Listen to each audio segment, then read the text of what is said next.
queridos e amados irmãos. Que a graça e a paz do nosso Senhor Jesus Cristo estejam com todos vocês. Eu sou a missionária Alessandra Rocha, do canal A Verdade que Fortalece. Este canal foi criado com o propósito de estudarmos a Bíblia Sagrada verso a verso, sempre analisando o texto em seu contexto, para que possamos compreender melhor a vontade de Deus para nossas vidas, edificar o nosso conhecimento e fortalecer a nossa fé. Quero informar aos irmãos que na descrição deste vídeo vocês encontram a bibliografia com a lista de autores e teólogos consultados para a preparação das aulas. Para encontrar todas as aulas do canal A Verdade que Fortalece de forma rápida, basta digitar no YouTube #AVF Alessandra Rocha, tudo junto, em letras minúsculas e entre aspas. Peço também que deixem seus comentários, dúvidas e sugestões. Buscamos sempre fazer nossas aulas com excelência, enfrentando muitos desafios, e a participação de vocês é muito importante para o nosso crescimento. Comentem, perguntem e compartilhem suas sugestões. Não se esqueçam de se inscrever no canal, fazer suas anotações durante a aula e, ao final, deixar o seu gostei ou não gostei. Participem dessa obra conosco, evangelizando, transformando e fortalecendo vidas por meio do estudo da Palavra de Deus. Divulguem o nosso canal, certamente receberão o galardão do Senhor. Agora vamos orar e iniciar nossa aula. Senhor Deus maravilhoso, Pai, diante das tuas faces, queremos glorificar teu santo e poderoso nome. Depositamos nossos corações diante de ti, para que nos ajude a transformar e fortalecer nosso entendimento a respeito dessas verdades que serão estudadas, que haja compreensão e predisposição para vivermos o que nos será ensinado, tudo para a glória do teu santo nome. Seja conforme a tua vontade soberana acima de tudo. Nós te pedimos e te agradecemos por sua graça derramada. Em o nome do Senhor Jesus, amém. Vimos na aula passada o tema do arrebatamento da igreja. Contudo, esse assunto jamais foi citado no Antigo Testamento. Não há registros informando que os santos seriam arrebatados, removidos da terra para o céu sem passar pela morte. Esse mistério é uma verdade que jamais foi totalmente revelada e que não poderia ser compreendida por nós por conta própria sem que houvesse uma revelação divina. Essa ideia de toda uma geração de cristãos escapando da morte física era desconhecida no Antigo Testamento.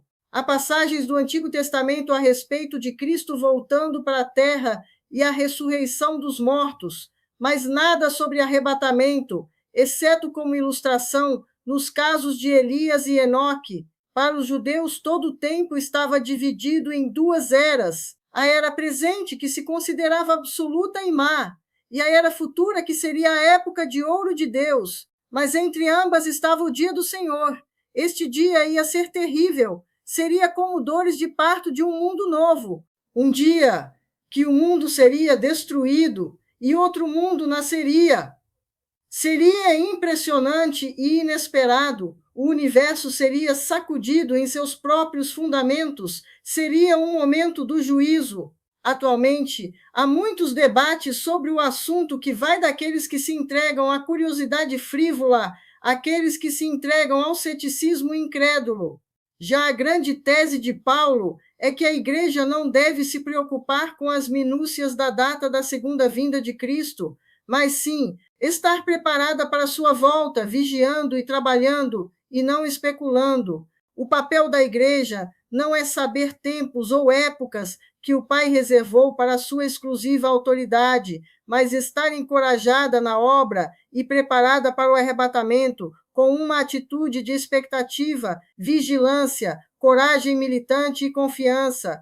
Contudo, em nosso estudo, hoje abordaremos o dia do Senhor, apontado que ele virá como um ladrão de noite, enfatizando que os servos de Cristo são do dia e estarão preparados para quando Jesus voltar, e alertando a todos os cristãos sobre a responsabilidade de se esforçarem para ganhar a herança que Cristo prometeu aos filhos da luz.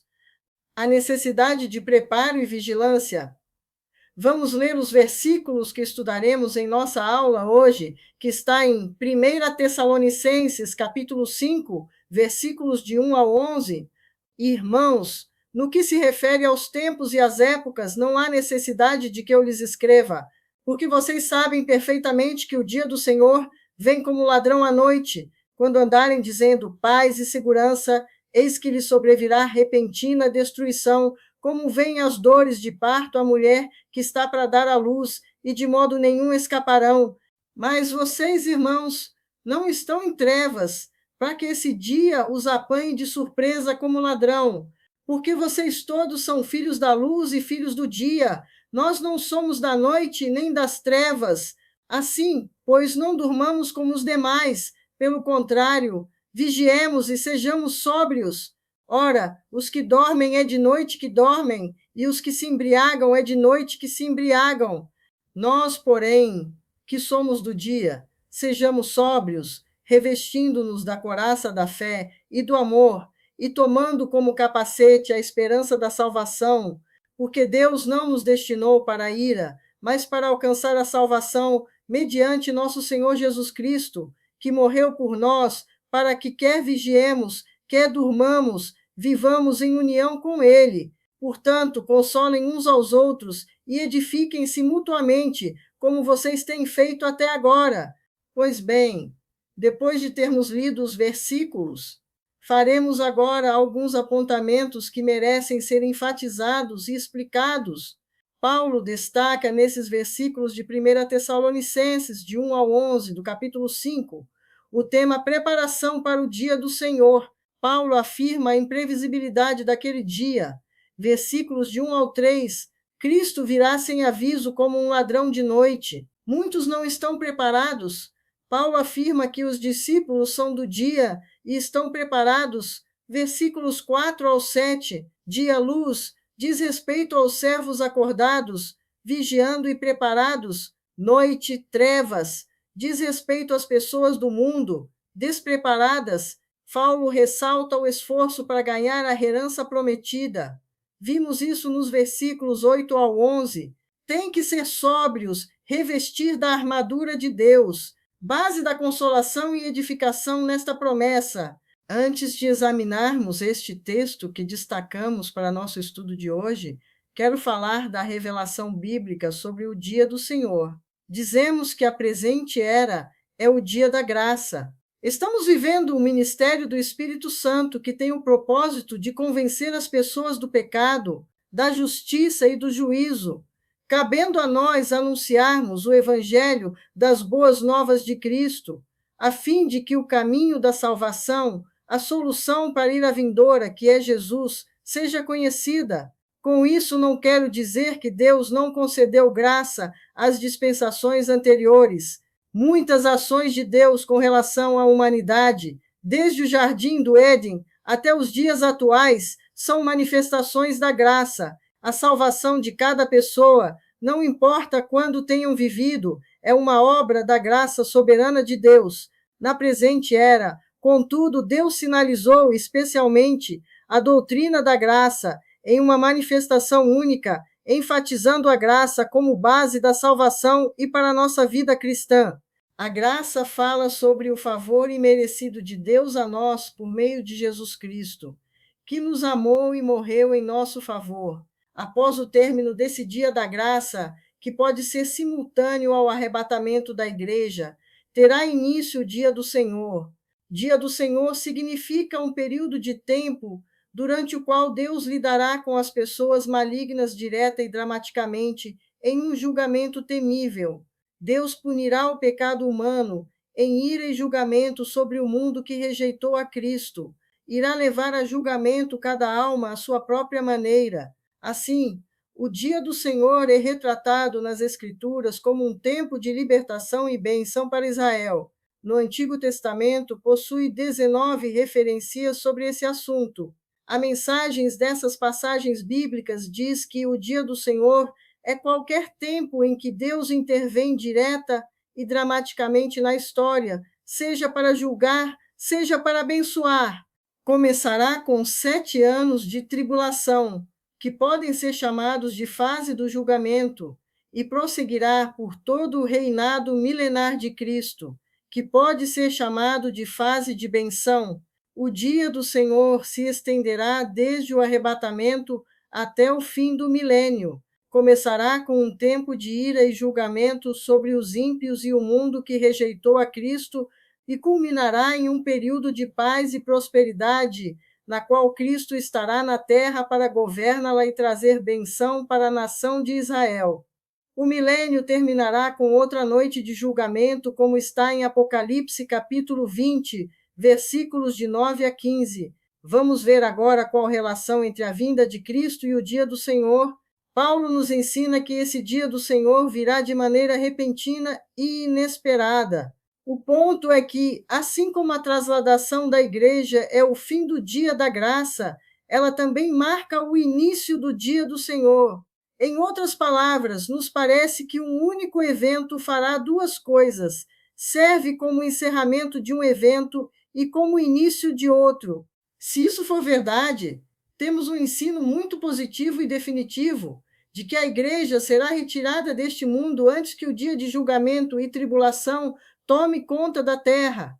Há quem defenda que isso não será assim. Contudo, lembrem-se, jamais estaremos sozinhos. O Senhor Jesus sempre estará intercedendo por seus discípulos, os eleitos de Deus. O julgamento virá quando o mundo menos esperar. Paulo responde a mais uma pergunta da igreja sobre o tempo e a forma da segunda vinda de Cristo. Paulo afirma que Jesus virá em tempo desconhecido pela igreja, será repentina e virá como um ladrão de noite. A igreja de Tessalônica queria saber detalhes sobre o tempo da segunda vinda de Cristo, e Paulo não tem nada a acrescentar, além do que já havia ensinado oralmente, quando estava entre eles, dizendo: somente Deus conhece esse dia. Muitas igrejas, infelizmente, estão tão preocupadas em desvendar com os sinais da segunda vinda que esquecem de fazer a obra de Deus. Temos uma advertência: o dia do Senhor vem como um ladrão de noite, de forma repentina e rápida, como um relâmpago que sai do Oriente e vai até o Ocidente, como um abrir e fechar de olhos. Será inesperada e pegará todos de surpresa. Um ladrão não anuncia antecipadamente seu plano. Por isso, é perda de tempo indagar ou investigar quando será a volta de Cristo. Quando Cristo voltar, as pessoas estarão despreparadas e desprevenidas. De acordo com o Jesus que disse em Lucas, capítulo 12, versículos 39 e o versículo 40, o mundo será pego de surpresa, porque se recusa a ouvir a palavra de Deus e a atentar para a sua advertência. As pessoas estarão cuidando dos seus interesses pessoais. As coisas não são más em si mesmas. Os problemas estão quando a alma é totalmente absorvida por elas, de tal forma que as necessidades espirituais são negligenciadas. Assim elas se transformam em maldição e não mais são uma bênção. A segunda vinda de Cristo virá num tempo de aparente paz e segurança no mundo. Observamos que a paz e segurança anunciada no Antigo Testamento pelos falsos profetas asseguravam ao povo que nada tinham a temer a despeito da podridão que caracterizava a sociedade da época. A paz anunciada nas Escrituras diz respeito ao contentamento no íntimo e não à tranquilidade supostamente baseada na paz estabelecida entre os homens. Já a segurança indicava segurança sem obstáculos e perturbações. Da mesma forma, quando Jesus voltar, está predito que a sociedade estará marcada por paz e segurança, vivendo como bêbados iludidos em um paraíso falso e desfrutando uma falsa segurança. As pessoas estarão no apogeu da sua autoconfiança, sentindo-se uma fortaleza de paz interna e de segurança externa. Aí sobrevirá o maior perigo. Nesse momento, o despreparo terá o caráter de um julgamento certeiro, será inescapável. A segunda vinda de Cristo será de forma repentina e inesperada, mas também será inescapável. O julgamento e destruição dos ímpios serão absolutamente certos. Todos os seres humanos que não colocarem sua confiança em Cristo irão enfrentar esse terrível dia do Senhor. Será como a dor de parto que vem inesperadamente para a mulher grávida. Não tem como evitar, é inescapável. Na segunda vinda de Cristo será também como um dia de glória, pois será o dia da recompensa dos salvos, exatamente no mesmo instante que será um dia de terror e catastrófica destruição dos ímpios, como encontramos em Mateus capítulo 24, versículos 37 a 39, será um dia de glória para o salvo, de dor e perturbação para os ímpios. Encontramos essa mensagem em Amós, capítulo 5, versículos 18 a 20. A igreja deve aguardar a segunda vinda de Cristo com profunda vigilância. Comparando o desfecho dos salvos e dos ímpios, contrastamos os seguintes pontos destacados por Paulo no texto: o conhecimento e a ignorância, a expectativa e a surpresa, a sobriedade e a embriaguez, a salvação e o julgamento. Diante disso, duas verdades merecem ser destacadas. Primeira, a vigilância é resultado de uma transformação espiritual. Paulo afirma que os salvos são filhos da luz e filhos do dia, e não mais estão nas trevas da ignorância e do pecado. A segunda vinda de Cristo não apanhará os filhos da luz dormindo desprevenidos e despreparados, embora não saibam o dia nem a hora que isso acontecerá, porque não vivem apenas de aparência como as 5 virgens nécias, não deixam para se preparar na última hora, não fazem apenas mudanças externas, deixaram ser transformados radicalmente como a luz se diferencia das trevas, e o dia e a noite. A vigilância deve ser constante. Há um perigo enorme do crente imitar o ímpio em vez de influenciá-lo. O relaxamento espiritual e moral significa o esfriamento no envolvimento das coisas de Deus, tomando o caminho para o sono, e a embriaguez, estados que os cristãos já foram libertos. 2 aspectos vitais para a nossa preparação para a volta de Cristo estão na necessidade de vigiar e a necessidade de sermos sóbrios.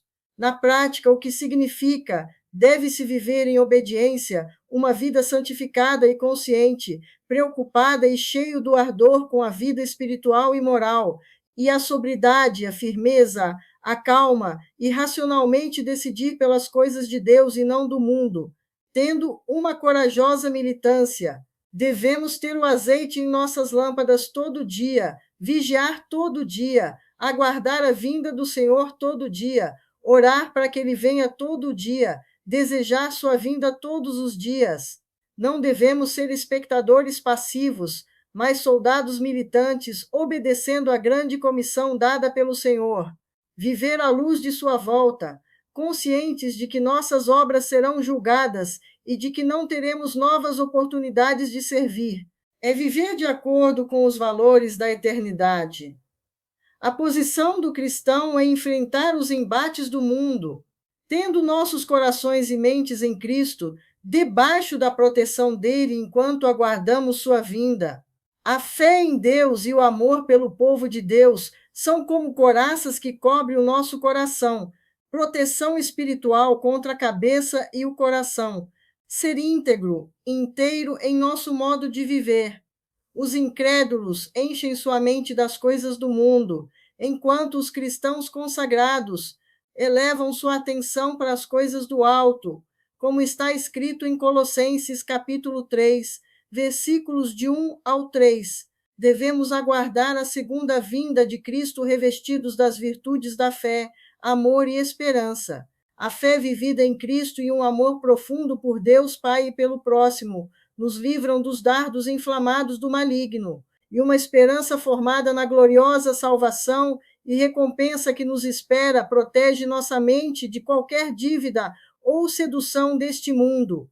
A fé e o amor são qualidades essenciais que devemos demonstrar com relação a Deus e aos irmãos, sendo a esperança da salvação final a nossa garantia que seremos capacitados e impulsionados a perseverar a despeito de todas as dificuldades que enfrentamos nesse mundo. A nossa sólida confiança está na eleição divina que não foi dada como resultado de nossos méritos ou obras, mas como destinação do próprio Deus, livrando-nos da ira de Deus e permitindo a nossa apropriação dos resultados da obra de Cristo na cruz. Também está na nossa confiança da redenção na cruz. Se Jesus não tivesse morrido, teríamos sido destinados à ira de Deus. A morte de Cristo teve o efeito de um sacrifício expiador do pecado ao morrer por nós de forma solidária em nossa pecaminosidade, a fim de que sejamos com ele solidários na sua justiça. Alcançamos a salvação pelo sacrifício vicário e substitutivo de Cristo, que nos livrou da ira e nos deu a vida eterna. Jesus viveu a nossa morte para que pudéssemos viver a sua vida. O Pai nos destinou para a salvação. Aqueles a quem Deus escolhe, a esses também Deus chama, justifica e glorifica, como está em Romanos capítulo 8, versículo 30. Somos salvos para a comunhão eterna. Estamos unidos com Cristo no mundo e seremos unidos com Ele no céu. Já morremos com Ele para o mundo e também ressuscitamos com Ele. Simbolizamos isso em nosso batismo nas águas. Já estamos com Ele nas regiões celestiais. Estaremos com Ele para sempre, por toda a eternidade. Nada nem ninguém neste mundo, nem no mundo por vir, poderá nos separar de Jesus Cristo. A confiança na herança dessas bênçãos encoraja a todos nós ao consolo recíproco e à edificação mútua, ao crescimento espiritual e ao trabalho de propagação do Evangelho até a gloriosa volta de Cristo, confrontando e encorajando uns aos outros. Jesus está voltando, aleluia, glória a Deus, somos peregrinos neste mundo. Nossa pátria não é aqui, nosso destino é a glória dos céus. Assim, queridos, nós terminamos nossos comentários dos destaques que fizemos dos primeiros versículos do 5º e último capítulo de 1 Tessalonicenses. Vamos a nossas considerações finais. O fato de o cristão ter morrido e ressuscitado com Cristo deve acatar a preciosa verdade de que há um glorioso futuro reservado, sem a ira divina para ele. Significa que jamais deve entristecer-se como os demais que não têm esperança, nem viver despreparado como se nunca houvesse de vir um dia de juízo. Ser vigilante significa viver uma vida santificada, com preocupação espiritual e moral, consciente da vinda do juízo e na expectativa da volta de Cristo. Ser sóbrio significa estar cheio de ardor moral e espiritual, não viver entusiasmado por um lado, nem indiferentes por outro, porém de forma calma, firme e racionalmente, fazendo seus deveres e cumprindo seu ministério. A incerteza de nossa parte do dia e hora do retorno de Cristo é uma razão para a vigilância. A vigilância constante é importante devido à presença de inimigos visíveis e invisíveis que nos ameaçam. Portanto, estejamos preparados, espiritualmente alertas, firmes na fé, animados, fortes, tranquilos e com feliz expectativa, aguardando a volta de Cristo. Precisamos vestir a couraça da fé e amor e pôr o capacete da esperança da salvação, conservando na lembrança que Deus não nos destinou à ira, e sim à obtenção da salvação por meio de nosso Senhor Jesus Cristo, que morreu por nós, a fim de que em sua volta, quer estejamos ainda vivos na terra, ou já tenhamos adormecidos no Senhor, possamos viver eternamente em comunhão com Ele. Com essas considerações, nós nos despedimos dos irmãos. Vamos orar. Senhor Deus e gracioso Pai, quão maravilhosa é a promessa da volta de Cristo. Nos impulsiona ao exercício de uma fé serena e inabalável no amor de Deus em Cristo. Que nossa fé esteja segura no conhecimento de Deus e de suas promessas ligadas na virtuosa confiança de que todos os nossos pecados foram perdoados em Cristo, juntamente com o amor que representa o nosso ego entregue nas mãos de Deus, fazendo o nosso deleite no espírito de alegria e gratidão. Que a expectativa da volta de Cristo seja o impulso principal de nossa vida cristã, santificada e separada para a glória de Deus. Assim oramos e agradecemos por essa convicção. Em nome de Jesus, amém. Agora nos despedimos, agradecemos a audiência de todos vocês e a Deus, mais uma vez, pela liberdade e oportunidade de estudarmos a palavra de Deus, que é a verdade que nos fortalece. Abraços a todos, até a próxima aula, se assim Deus nos permitir. Até lá!